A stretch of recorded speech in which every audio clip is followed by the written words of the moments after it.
Olá pessoal, tudo bem? Vamos dar sequência no nosso estudo do capítulo de capacitores e dielétricos, tá? Esse é o nosso vídeo 22.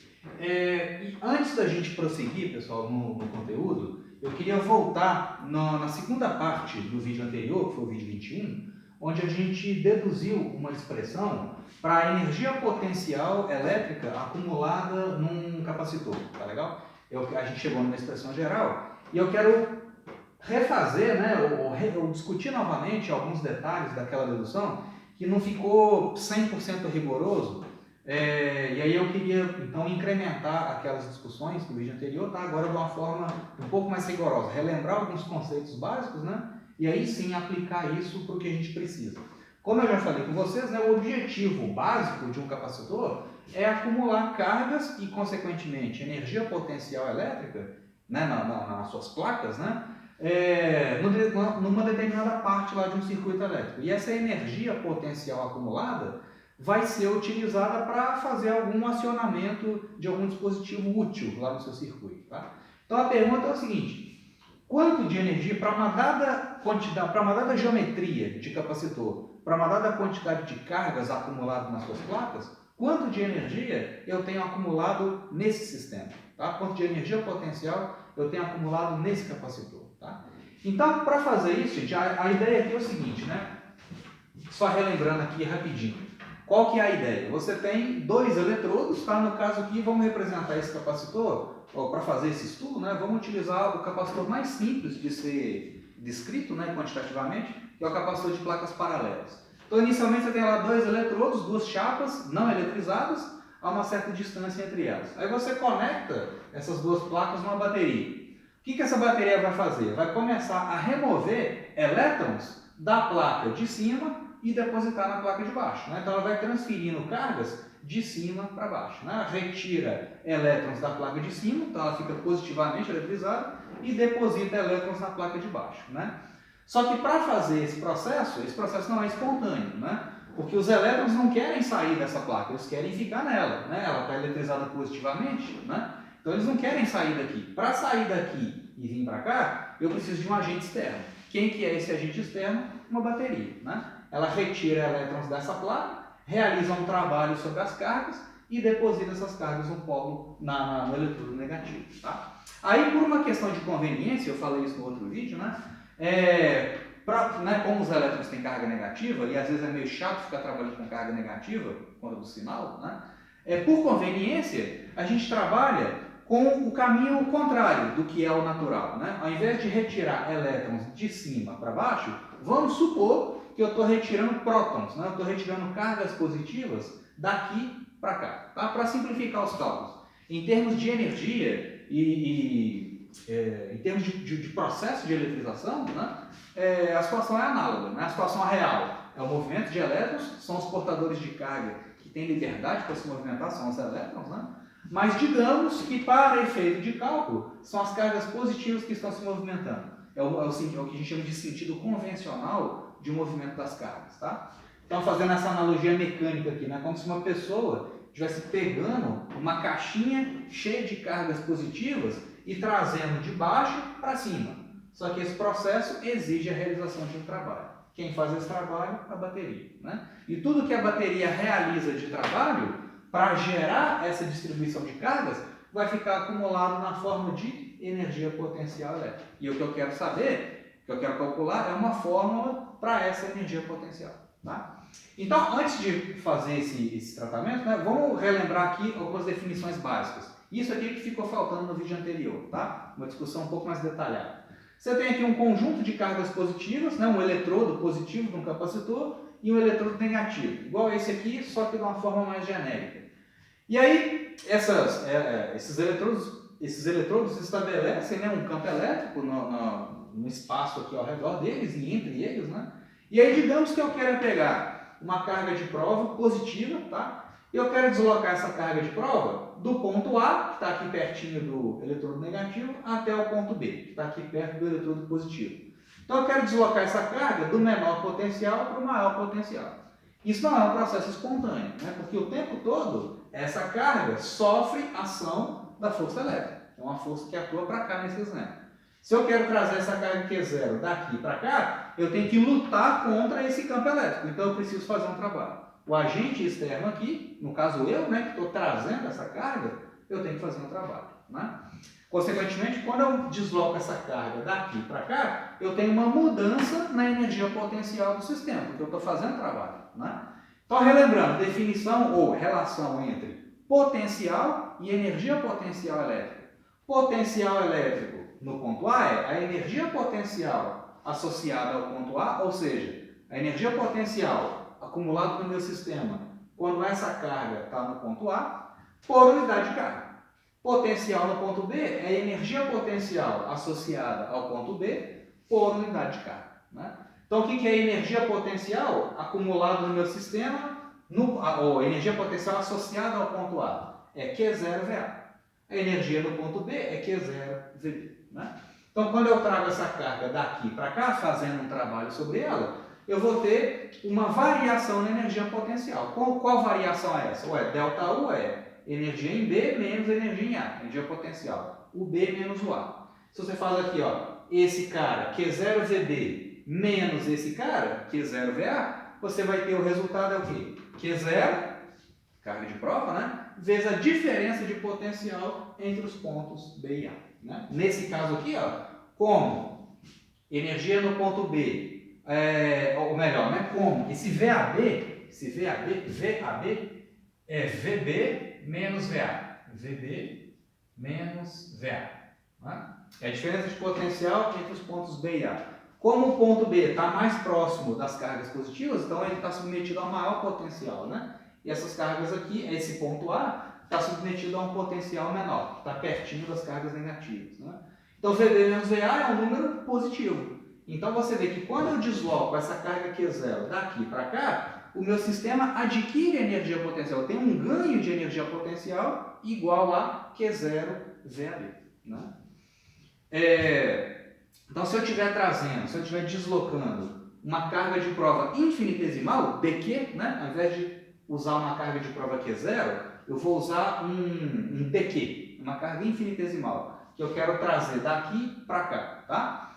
Ué, então, o meu ganho, o meu incremento de energia potencial no meu sistema vai ser a diferença de potencial vezes dQ. É justamente o que eu estou fazendo aqui no capacitor. Digamos, eu estou pegando uma certa quantidade de cargas dQ infinitesimal, né? E estou trazendo da placa de baixo para a placa de cima. Então, quanto de energia potencial que o meu sistema está adquirindo ao fazer esse processo? Isso é igual a dQ, que é a carga que eu estou movendo, vezes a diferença de potencial que já está estabelecida no meu capacitor. Tá? Eu estou considerando aqui o seguinte, né? O capacitor ele vai sendo eletrizado aos poucos. Né? Então, inicialmente não tem carga nenhuma, aí a bateria leva uma carguinha lá para cima e estabelece um campo elétrico. Aí pega outra carguinha, leva lá para cima, aumenta o campo elétrico. E assim sucessivamente. Então, numa determinada etapa do processo, a carga é mais Q em cima, menos Q embaixo, e a diferença de potencial é VC. Para eu trazer uma carga adicional, eu preciso realizar essa quantidade de trabalho. Ou seja, o incremento de energia potencial é VC, a diferença de potencial que já está estabelecido no meu capacitor, vezes a quantidade de cargas que eu estou deslocando daqui para cá, no caso a bateria, tá ok? Quantidade de cargas infinitesimal, tá? Então essa relação aqui, ó, no vídeo anterior, ficou faltando um delta ou um Dzinho aqui, tá? Então ficou faltando essa discussão aqui, essa relação um pouco mais precisa, né? De onde que veio essa relação? Vem disso aqui, tá? E ficou faltando isso no vídeo anterior, vocês complementem lá, por favor, tá? Então, DU é VC vezes DQ. Ué, mas qual que é a relação? Eu quero agora integrar essa expressão para eu achar o ganho total de energia potencial acumulado aqui entre as placas do meu capacitor. Né? Então, o que é? Eu tenho que achar uma expressão para VC e relacionar isso com a carga. Ué, mas eu tenho isso justamente da definição de capacitância. Né? A carga que está acumulado no meu capacitor num determinado instante do processo de eletrização é capacitância, que é uma constante, vezes a diferença de potencial que está estabelecida ali, que é o meu VC. Né? Então, a diferença de potencial é carga que já está acumulado lá no capacitor sobre capacitância. Então, pega isso aqui, ó, e joga na expressão. Então, eu vou ter que DU é carga sobre C, né? Aqui, ó, carga sobre C vezes dQ. É essa a equação que eu tenho que integrar. Né? Então, como é que fica isso aqui? Ó? Se DU é carga sobre C, dQ, e capacitância é uma constante, né, que só depende da geometria do capacitor, tá? A gente já viu isso. Então, a integral desse negócio, a integral aqui, é igual à integral do lado de cá. Eu vou eletrizar esse capacitor desde carga nula, quando eu liguei o capacitor ele não tinha cargas, né? Então, carga zero, até uma carga Qzão. Carga Qzão, né? E a energia potencial era zero inicialmente, e ela vai ser uma energia potencial U no final do processo. Né? Então, isso aqui vai me dar o seguinte. Aí sim, né? Daqui para baixo está bem explicado no vídeo anterior, eu só vou repetir aqui o resultado. Tá?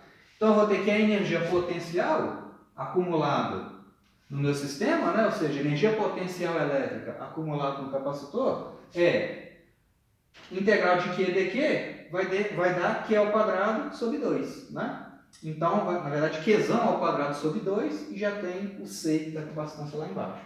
Então, vai ficar meio de... desculpa, vai ficar Q ao quadrado, né? Sobre 2C. Q ao quadrado.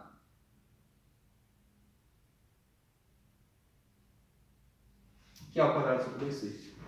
Né? Então, para um dado capacitor, com uma dada geometria e uma certa quantidade de cargas acumuladas nas suas placas, a energia total, a energia potencial acumulada nele é dada por isso. Tá?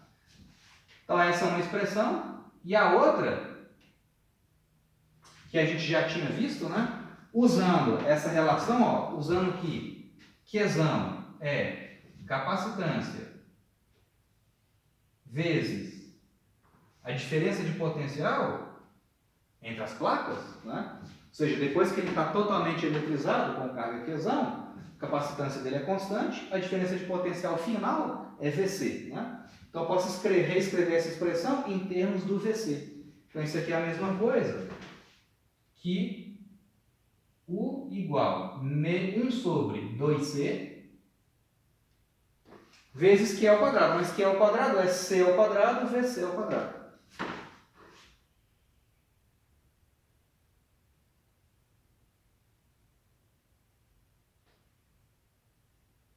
Então isso aqui vai simplificar aqui, né? Desculpa, aqui é C.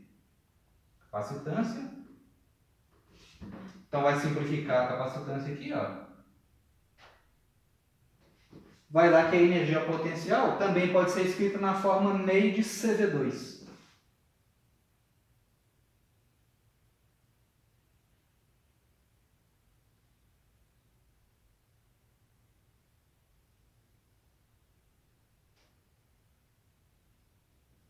Também é uma expressão equivalente. Né? Meio de CV2. Então, para um dado capacitor, né, para uma dada geometria, e um determinado valor de diferença de potencial, medido lá entre as suas placas, a energia total acumulada é dada por essa expressão. Tá? Meio de CV2. Essa expressão aqui, pessoal, ela tem uma forma matemática, né, que é bem familiar para a gente. Né? Que forma de energia que a gente já estudou lá na Física 1, é parecida com aquela ali, lembra um pouco aquela ali, ó. Lembra da energia cinética, né? Energia cinética é meio de massa vezes velocidade ao quadrado, né? Então, energia cinética é meio de massa vezes Vzinho ao quadrado, né? Onde o Vzinho aqui é a velocidade. Você vê que realmente tem uma analogia entre as duas, né? Porque lembra que eu falei para você o seguinte, a capacitância é uma medida da inércia eletrostática de um capacitor. Né? Por quê? Se você olha por essa expressão aqui, para você estabelecer uma determinada diferença de potencial entre as placas, quanto maior a capacitância, mais cargas você tem que colocar nas placas para estabelecer aquela DDP. Então a capacitância é uma medida da inércia, né? Vamos dizer assim, da dificuldade de você eletrizar um capacitor, tá? E a massa é uma medida da inércia da inércia de movimento, né? Quanto maior a massa, mais difícil é você acelerar um corpo, tá? Certo? Então você tem inércia de translação, vamos dizer assim, né? E aqui você tem inércia eletrostática. E aqui velocidade e ADDP são os parâmetros dinâmicos, né, dessas duas equações, né? A velocidade vai mostrar para a gente como que a partícula está se movendo, né? Qual que é o estado de movimento delas. E a ADDP vai te dar uma ideia do estado de eletrização no capacitor. Então são as variáveis dinâmicas, né? Do movimento e da eletrização, né? Então tem uma analogia entre as duas. Tá legal? Não é à toa, não. É uma propriedade inercial, capacitância e massa, e uma propriedade dinâmica, né? Que é a ADDP e a velocidade. Tá? Então é uma maneira de memorizar essa fórmula aqui, meio de CV2. Tá? Aí, gente, seguinte, então aí a gente tinha chegado, né, nesse resultado no vídeo anterior, e aí agora o que eu quero é discutir esse próximo tópico, tá? Antes de fazer alguns exemplos. Já que eu sei a quantidade de energia potencial acumulada no capacitor, surge uma pergunta muito interessante, gente, que é o seguinte, né? Onde que fica, vamos dizer assim, armazenada essa energia, né? Essa energia potencial fica armazenada no sistema, mas fisicamente, né, será que existe alguma entidade física, vamos dizer assim, nesse problema, onde a energia potencial está acumulada? A gente já vai ver aqui na sequência que sempre que você tem um campo elétrico estabelecido numa região do espaço, você tem uma densidade de energia potencial associada àquele campo elétrico. Então, quando você tem campo elétrico, automaticamente você já tem energia potencial associada àquele campo elétrico. Então, a gente fala que essa energia potencial, ela fica acumulada no campo elétrico estabelecido entre as placas. Tá? E aí, vamos introduzir, para isso ficar mais claro, a gente vai trabalhar agora com o conceito de densidade de energia potencial. Tá? Bom, eu acabei de ver, vamos pegar o caso aqui mais simples, que é do capacitor plano, né, de placas paralelas, que é esse ali que a gente está tratando.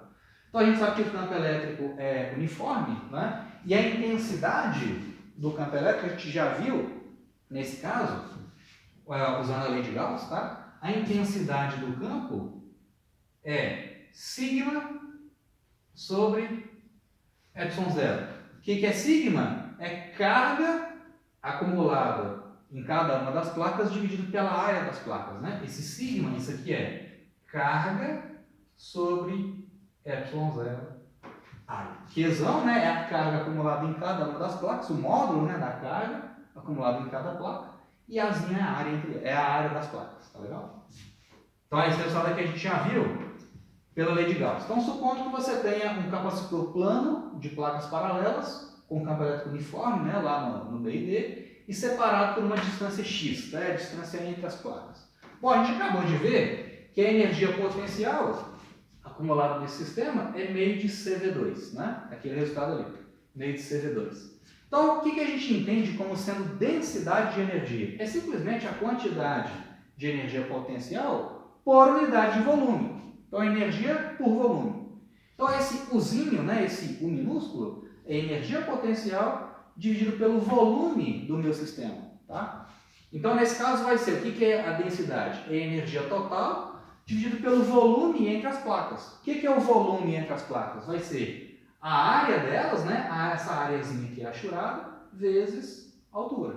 Né? É tipo um paralelepípedo. Né? Você tem a área da base vezes a altura. Então, A vezes X é o volume desse capacitor.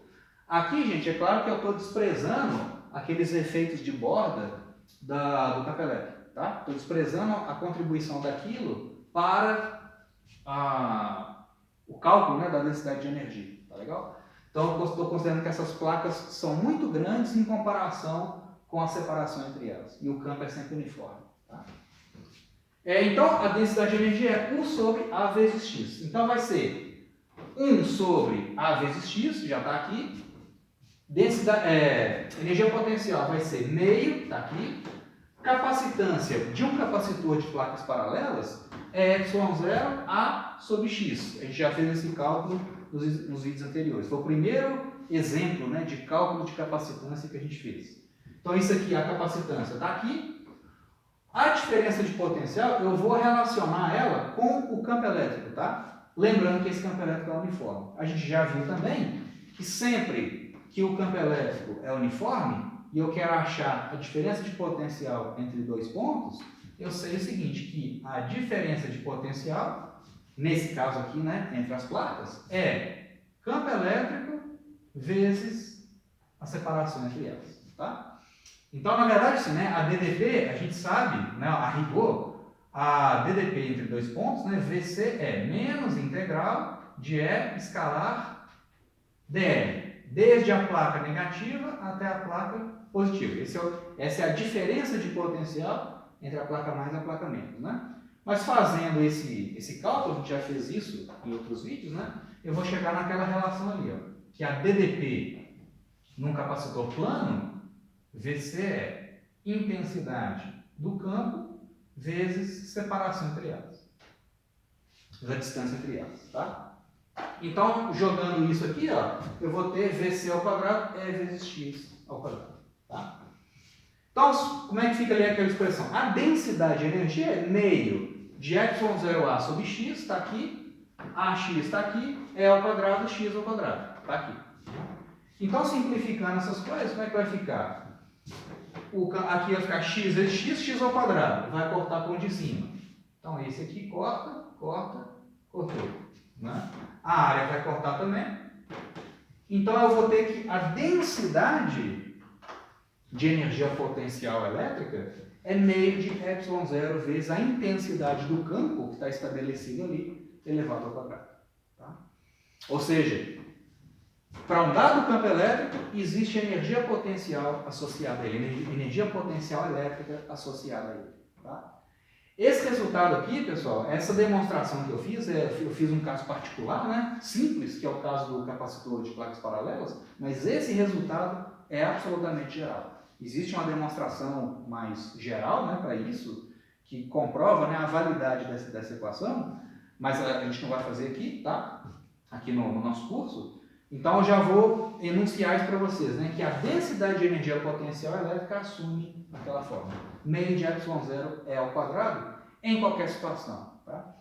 Então, isso faz sentido, né, gente, que para você estabelecer um campo elétrico numa região do espaço, né, para você estabelecer um campo elétrico no seu laboratório, você precisa construir uma distribuição de cargas. E para você construir uma distribuição de cargas, a gente já viu, você tem que fazer trabalho. Esse trabalho externo é convertido em energia potencial elétrica. Né? E a densidade dessa energia potencial é dada por essa expressão. Né? E na prática, né, a gente vê que, de fato, existe energia potencial associada a um campo elétrico, que é o caso da luz. Né? Se você fica exposto à luz, você fica lá na praia lá, tomando sol, você vê que, né, sua pele vai aquecer, você vai queimar. De onde que vem aquela energia que o seu corpo está absorvendo, né, e está te aquecendo? Qual que é a fonte de energia daquele aquecimento que você está sentindo no seu corpo? Ué, a fonte de energia é justamente a onda eletromagnética que está incidindo na sua pele. Né? A gente vai falar de onda eletromagnética mais para frente no curso, mas a gente sabe que o que é a luz? A luz é uma perturbação periódica de natureza eletromagnética. Então a luz, ela transporta tanto densidade de energia potencial elétrica quanto densidade de energia magnética, que a gente vai falar depois também. Tá? Mas, né, simplesmente sentindo, né, o aquecimento produzido na sua pele pela absorção de luz, já te mostra que, de fato, existe energia potencial associada à luz, que é uma perturbação eletromagnética. Né? Então, ela transporta a energia, transporta a densidade de energia eletromagnética ao longo da sua propagação. Né? Então tá, gente, aí isso aqui fecha, né, a parte de energia e densidade de energia em capacitores, e aí no próximo vídeo a gente faz algumas aplicações desses resultados aqui.